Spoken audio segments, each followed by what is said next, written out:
కథ చెప్దాం అనుకుంటున్నాను. ఈ కథ ఏంటంటే, ఒక కాకి ఉంటుంది.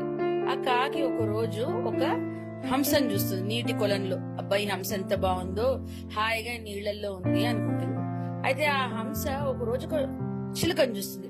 అబ్బాయి చిలుక ఎంత బాగుందో, ఎంత బాగా మాట్లాడుతోంది, అందరూ ఈ చిలుక మాటలకి అందరు అట్రాక్ట్ అవుతున్నారు అనుకుంటుంది.